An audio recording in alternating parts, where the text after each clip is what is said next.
नमस्कार मैत्रिणींनो. इथे मी ब्लाऊज पीसचे 5-5 इंचाचे काही चौकोन कापून घेतलेले आहेत.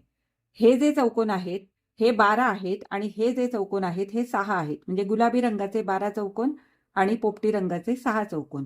हे चौकोन या व्यतिरिक्त ब्लाऊज पीसचे अजून काही तुकडे वापरून आपण एक आज छानशी वस्तू बनवणार आहोत.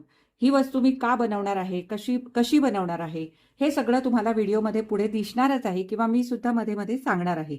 तर ही वस्तू वापरायला खूप म्हणजे छान अशी मऊसूत होते आणि त्याचप्रमाणे ही वस्तू दिसायला पण छान दिसते.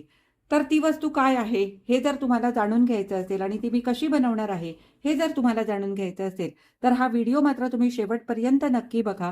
कुठेही मध्ये फॉरवर्ड करत करत स्किप करत करत हा व्हिडिओ बघू नका, कारण तसा स्किप करत बघितला तर तुम्हाला यातलं काहीही समजणार नाही. आणि त्यामुळे मी हा व्हिडिओ अगदी सविस्तर तुम्हाला आता पुढे दाखवणार आहे. चला तर आता आपण जास्त वेळ न दवडता व्हिडिओला सुरुवात करू. आणि हेही सांगते की ही जी काय मी वस्तू बनवणार आहे त्या वस्तूची मला कस्टमरची ऑर्डर होती आणि त्यांनीच मला हे ब्लाऊज पीस आणून दिलेले होते. आपण आता सुरुवात करू. आता इथे लक्षात घ्या, हे जे मी कापलेले आहेत चौकोन हे सगळे आता सुलट बाजूने आहेत आणि हे पण सुलट बाजूने आहेत.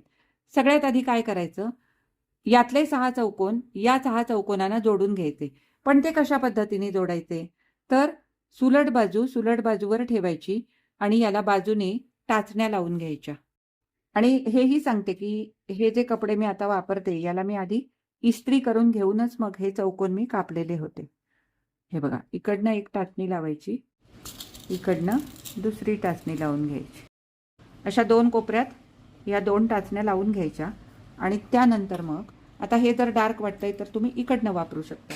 नंतर मग काय करायचं, बरोबर हा कॉर्नर आणि हा कॉर्नर असा पट्टीने जोडून घ्यायचा. पेनाच्या ऐवजी तुम्ही पेन्सिल वापरली तरीही चालेल.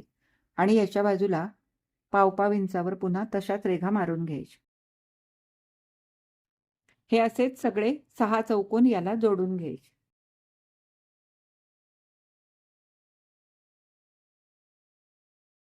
हे बघा, आता या सगळ्या चौकोनांना मी असंच हे करून घेतलेलं आहे.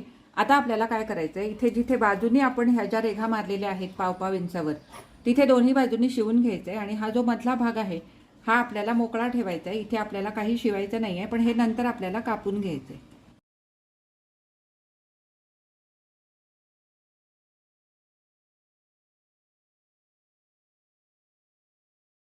बघा, हे आता सगळं मी जोडून घेतलेलं आहे. आता हे आपल्याला कापून घ्यायचं आणि नंतर मग याच्यावर इस्त्री फिरवायची आहे. हे असं केल्यामुळे काय होईल, हे बघा, हे असं उलगडलं की हे असे चौकोन तयार होतील. तर हे सगळे आता अशाच पद्धतीने आपल्याला कापून घ्यायचे आहे.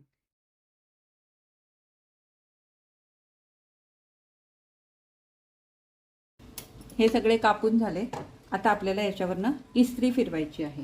हे जर तुम्हाला इस्त्री फिरवायची नसेल तर यातला कुठलाही मॅचिंग दोरा किंवा याचा मॅचिंग दोरा वापरला तर इकडनं दापटीप मारून घ्यायची, हा मॅचिंग दोरा वापरला तर इकडनं दापटीप मारून घ्यायची, म्हणजे ते सरळ होतं. तशा पद्धतीने पण तुम्ही ते करू शकता.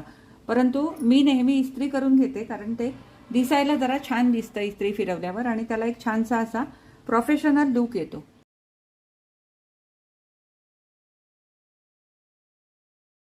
हे बघा, आता मी या सगळ्याला इस्त्री करून घेतली.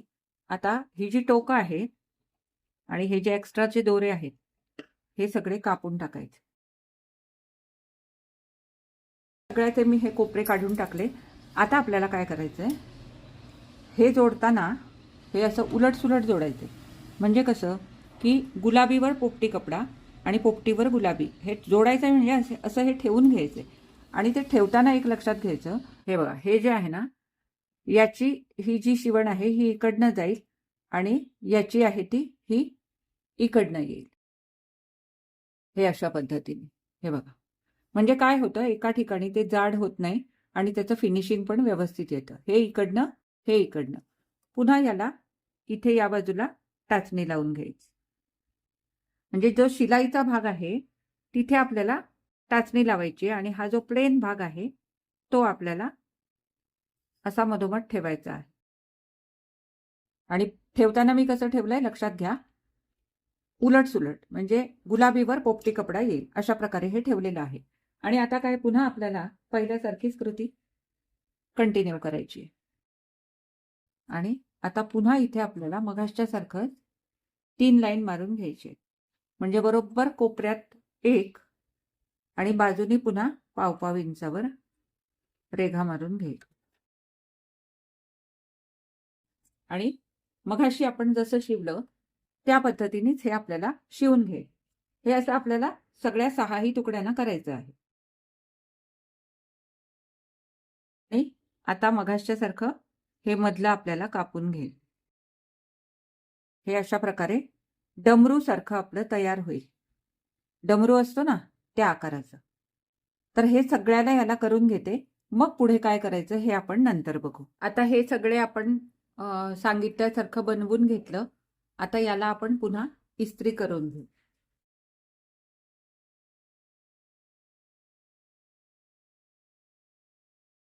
पुन्हा हे सगळं आपल्याला आता व्यवस्थित ही जी टोकं आहेत ही आपल्याला व्यवस्थित आता कापून घ्यायची. ही टोकं कापून घेतली. आता आपल्याला या चौकोनांचा वापर करायचा आहे. आता काय झालंय, शिवल्यामुळे ह्याचा साईज कमी झालेला आहे. मग काय करायचं, एका बाजूने ऍडजस्ट करायचा हा चौकोन, हे इथे ठेवायचं आणि हा जो भाग आहे हा इथे ठेवायचा.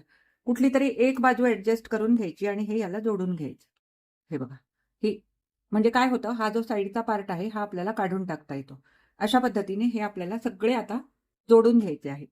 याच्यामुळे काय होईल की एक चॉकलेटचं दुपट्याचं डिझाईन आपलं तयार होईल. तर या दुपट्याची मला ऑर्डर आलेली होती. इथे तुम्ही स्क्रीनशॉट बघू शकता. त्यांनी स्पेसिफिकली असं मेन्शन केलं नव्हतं की मला हेच डिझाईन हवंय, परंतु त्यांना जुन्या पद्धतीचं दुपटं हवं होतं. म्हणून मी विचार केला की आपण हे डिझाईन त्यांना बनवून देऊ. प्लेन कपड्यांपासून जास्त डिझाईन करणं शक्य नसतं. त्यामुळे जे मला माहिती होतं चॉकलेटचं डिझाईन, ते डिझाईन आता बनवून मी त्यांना याच्यापासून दुपटं तयार करून देणार आहे. तर अशा पद्धतीने हे सगळे मी आता जोडून घेणार आहे.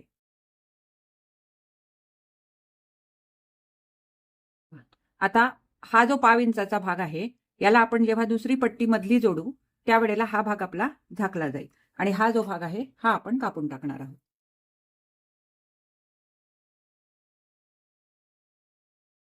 हे बघा, हे सगळे मी जोडून घेतले. आता पुन्हा याच्यावरनं आपण इस्त्री फिरवून घेऊ.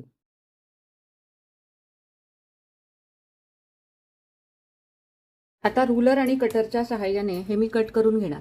परंतु हे जे टोक आहे ना याच्या थोडंसं 1/2 इंच बाहेर मार्जिन सोडायचं, जेवढं शक्य होईल तेवढं. कारण जोडताना थोडंफार ते इकडे तिकडे आपलं होतंच. त्यामुळे जेवढं शक्य होईल तेवढं आपल्याला हे सोडायचं आहे आणि हे व्यवस्थित आपल्याला कट करून घ्यायचं. आता हे जे 1/2 इंचाचं मार्जिन आहे हे आपलं इथे जेव्हा आपण बाजूला कपडा जोडू त्यावेळेला त्याच्यामध्ये हे आपलं झाकलं जाईल. अशा पद्धतीने हे करून घ्यायचे आपल्याला. आता ह्या आपल्या चॉकलेट्स तयार झाल्या. याला बाजूने म्हणजे मध्ये लावण्यासाठी मी साधारण 5 इंच रुंदीच्या आणि ह्या लांबीच्या ह्या त्याच कपड्याच्या पट्ट्या कापून घेतलेल्या आहेत. या पोपटी कपड्याच्या आणि कडेने लावण्यासाठी या पट्ट्या कापून घेतलेल्या आहेत. या अजून लागल्या तर माझ्याकडे हा कपडा शिल्लक आहे, तर ते मी नंतर कापेन. आता हे मी याला असं मध्ये जोडून घेणार. ह्या 3 चॉकलेट्स खाली आणि 3 चॉकलेट्स वर अशा पद्धतीने आपल्याला हे आता जोडायचं आहे.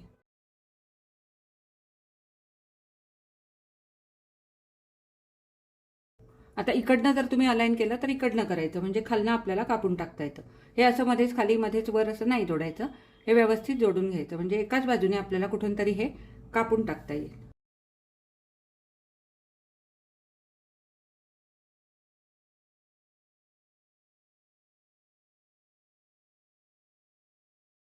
हे बघा, आता हे जसे 3 जोडून घेतले तसे दुसरे 3 पण मी जोडून घेते आणि मध्ये आपण एक पुन्हा या रंगाची पट्टी जोडणार आहोत आणि साईडनी पण जोडणार आहोत. आता हे 2 आपले तयार झाले. आता काय करायचं, या बाजूला आपल्याला कापून टाकावं लागेल ना, त्यामुळे हे खाली ठेवायचं आणि ज्या बाजूने कापून टाकावं लागेल ते साईडला ठेवायचं आणि मध्ये आधी एक पट्टी आपण याला जोडून घेऊ. म्हणजे काय होईल, आपला मधला हा भाग पूर्णपणे तयार होईल आणि हे जे एक्स्ट्राचं आहे हे आपण नंतर कापून टाकू. मग त्यासाठी मी इथे 3.5 इंच रुंदीच्या पट्ट्या काढून घेतलेल्या आहेत. तर त्यातली एक आपण इथे मध्ये जोडून घेऊ.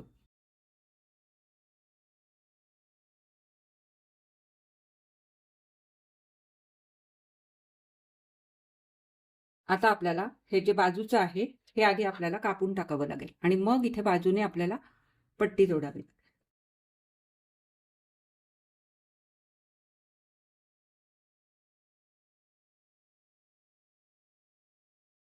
हे बघा, अशा प्रकारे आपलं हे आता एवढं डिझाईन तयार झालंय. आता आपल्याला ह्याला साईडनी पण याच रंगाची पट्टी जोडायला लागेल, म्हणजे त्याला थोडासा गेटअप येईल. मग ती साईडनी पट्टी इकडून आणि इकडून अशी जोडून घ्यायची. हे बघा, आता पुन्हा 3.5 इंच रुंदीच्या मी लांबच्या लांब पट्ट्या कापलेल्या आहेत, त्या इथे साईडनी जोडून घ्यायच्या. पण जोडण्याआधी हे आपल्याला थोडंसं इथे व्यवस्थित करून घ्यायला लागेल.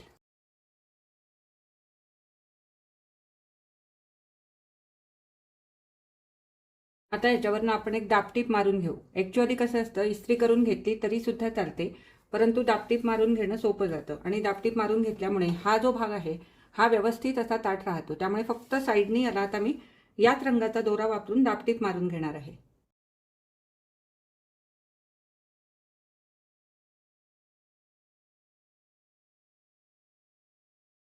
अशा प्रकारे आपलं हे आता दुपट्याचं डिझाईन तयार झालं. आता आपण याला अस्तर लावून हे दुपटं पूर्ण करू. तर इथे आता सगळ्यात खाली हे जे ब्लाऊज पीस आहे, हे कस्टमरने सगळे मला ब्लाऊज पीस दिलेले आहेत, हे मी अंथरून घेणार आहे इथे. आणि आता मी याच्यावर ग्लू लावणार आहे. याच्यावर दुसरा एक ब्लाऊज पीस मी आता अंथरणार आहे. पुन्हा याला ग्लू लावायचं. हे जे आपलं डिझाईन आहे हे इथे अंथरून घ्यायचं.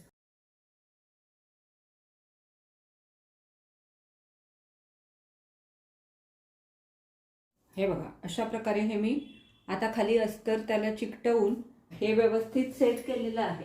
एक्स्ट्राचं आहे ते जास्तीचं कापून टाकायचं, पण अगदी कडेपर्यंत कापायचं नाही. याला वरनं टिपा मारल्यानंतर मग हे कडेचं आपण म्हणजे अगदी कट्टाकट्टी कापून टाकणार आहोत. हे जास्तीचं म्हणजे खूप एक्स्ट्रा आहे तेवढंच फक्त कापायचं आहे आपल्याला. आता हे असं उचलायचं आणि मशीनवर घेऊन याला टिपा मारायच्या. आता याला टिपा मारताना काय करायचं, इथे सगळीकडे हा पोपटी कलरचाच कपडा आहे, तर मध्ये पण तुम्ही याला आधी टिपा मारून घेतल्या तरी चालतील. इतर वेळेला बाकीच्या दुपट्यांमध्ये काय असू शकतं की प्लेन कलरचा कपडामध्ये कमी असतो, तर या बाबतीत तसं नाही आहे. या बाबतीत प्लेन कलरचा कपडामध्ये असल्यामुळे वरती आता मी या रंगाचा दोरा लावलेलाच आहे जेव्हा मी इथे टिप मारली त्यावेळेला. मग त्या दोऱ्याने आता इथे मी आधी वरून टिपा मारून घेणार. मागणं जरी हा असला तरी काही फरक पडत नाही. खाली मी पांढराच दोरा लावलेला आहे आणि याच रंगाचा लावायचा तरी सुद्धा लावता येईल. माझ्याकडे त्या रंगाची पण बॉबिन इथे भरलेली आहे, तर तो वापरून मी इथे आता टिपा मारून घेते. मध्ये 2 मारणार आहे, बाजूनी 2, अशा उभ्या 4 टिपा मारून घ्यायच्या आणि मग साईडनी कापून घेऊन याला आपण गोठ लावून घेऊ.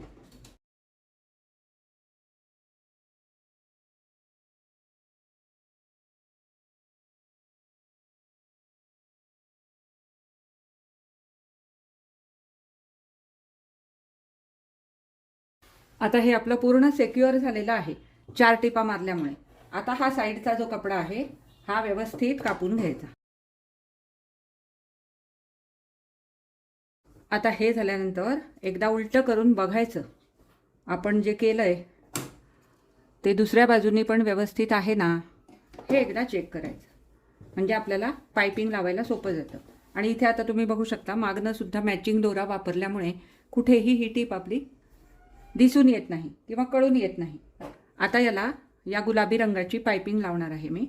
तर त्यासाठी मी साधारण 3 इंचाच्या पट्ट्या काढून घेतलेल्या आहेत. आणि आता मी पुन्हा दोरा बदलणार आहे, कारण हे कस्टमरचं दुपटं आहे आणि कस्टमरकडून मी याच्यासाठी पैसे घेणार.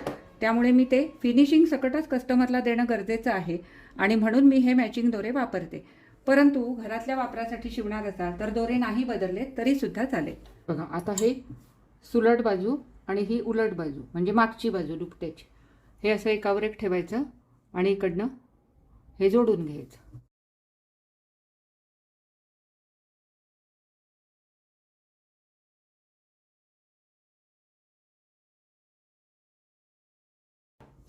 हे बघा, या बाजूने लावली, आता बरोबर विरुद्ध बाजूने लावून घ्यायची आणि मग राहिलेल्या 2 बाजूंना आपण पायपिंग लावून घेऊ. आणि अशा प्रकारे हे पूर्ण झाल्यानंतर याचा फायनल लुक मी तुम्हाला दाखवते. बघा मैत्रिणींनो, अशा प्रकारे आता हे चॉकलेटचं आपलं दुपटं पूर्णपणे शिवून तयार आहे. या दुपट्याचं गोठाचं फिनिशिंग किंवा चॉकलेटचं फिनिशिंग सुद्धा तुम्ही बघू शकता. इथे कुठेही मध्ये चुण्या किंवा घोळ आलेला तुम्हाला दिसणार नाही आणि चॉकलेट सुद्धा सगळ्या अगदी एका समोर एक अशा आलेल्या आहेत. असं हे जुन्या पद्धतीचं दुपटं जसं कस्टमरला हवं होतं त्याप्रमाणे हे मी आता शिवून तयार केलेलं आहे. हे 3 लेयरचं दुपटं आहे. हे चॉकलेटचं दुपट्याचं डिझाईन आता सहसा कुणी करत नाही, पण कस्टमरच्या डिमांडप्रमाणे मी हे केलेलं आहे. आणि मागच्या बाजूला पण तुम्ही बघू शकता या दुपट्याचं फिनिशिंग. आता मागचा हा जो अस्तरचा कपडा आहे याला काही मी इस्त्री सुद्धा केलेली नव्हती, तरी सुद्धा कुठेही घोळ आलेला नाही. आणि अशा प्रकारे हे 3 लेयरचं दुपटं, ज्या दुपट्यामुळे बाळाला झोपल्यानंतर सुद्धा थोडीशी ऊब मिळते. कारण अगदी जर 2 लेयरचं दुपटं केलं तर ते नुसतंच आपलं अंथरल्यासारखं होतं, म्हणून मी नेहमी 3 किंवा 4 लेयरची दुपटी करत असते. त्याचप्रमाणे हे 3 लेयरचं दुपटं मी आता तयार केलेलं आहे. आता याची लांबी रुंदी पण तुम्हाला मी मोजून दाखवते. याची लांबी आहे 33.5 इंच आणि याची रुंदी आहे 26 इंच. तर 33.5 बाय 26चं हे दुपटं आता कस्टमरला देण्यासाठी पूर्णपणे तयार आहे.